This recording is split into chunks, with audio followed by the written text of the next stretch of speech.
ករណីប្រជុំប្លន់រថយន្តដាក់ដំណើរតាមផ្លូវលបឿនលឿនត្រូវបានកម្លាំងនគរបាលបង្ក្រាបជនល្មើសម្នាក់ខណៈពេលដែលបកពួកម្នាក់ទៀតដែលមានកំភ្លើងកំពុងរត់គេចខ្លួន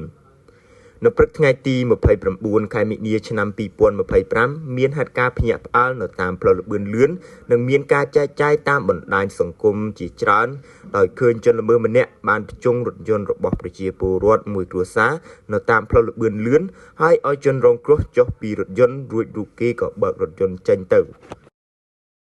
សម្រាប់ហេតុការណ៍នេះ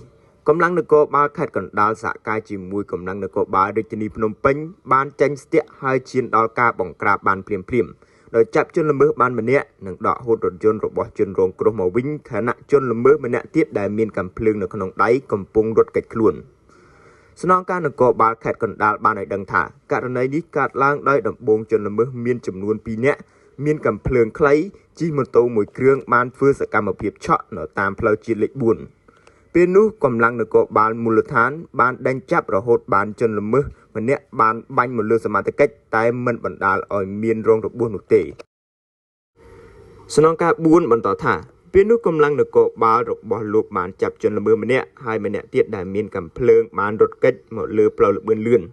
ហើយពេលឃើញជនរងគ្រោះមួយគ្រួសារឈប់រថយន្តនៅលើផ្លូវលបឿនលឿនម្ដុំអូក្រាំងអំពិលស្រាប់តែជនល្មើបានប្រជុំជនរងគ្រោះរួចបើករថយន្តជនរងគ្រោះមកលុចស៊ីគេចខ្លួនតែម្ដងក្រោយទទួលបានព័ត៌មាននេះកម្លាំងនគរបាលខេត្តកណ្ដាលបានសហការជាមួយកម្លាំងនគរបាលរាជធានីភ្នំពេញនិងកម្លាំងនគរបាលខេត្តកំពង់ស្ពឺដេញតាមនិងចេញពួនស្ទាក់ដើម្បីចាប់ជនល្មើសដែលប្រជុំប្លន់រថយន្តរូបនេះក្រោយដឹងថាកម្លាំងសមត្ថកិច្ចកំពុងដេញតាមជនល្មើសក៏បានបើករថយន្តយកទៅប្លង់ចោលនៅក្នុងទឹកដីស្រុកអង្គស្នួល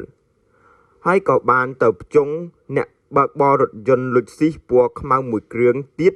ដោយបង្ខំឲ្យជនរងគ្រោះបើកជូនដើម្បីគេចខ្លួនពីសមត្ថកិច្ចរហូតបើកចូលទឹកដីខណ្ឌកំបូលក៏ត្រូវបានកម្លាំងនគរបាលមូលដ្ឋានរាជធានីភ្នំពេញស្ទាក់ហើយជនល្មើសព្រាមក៏ចុះពីរថយន្តរត់គេចខ្លួនតែម្ដង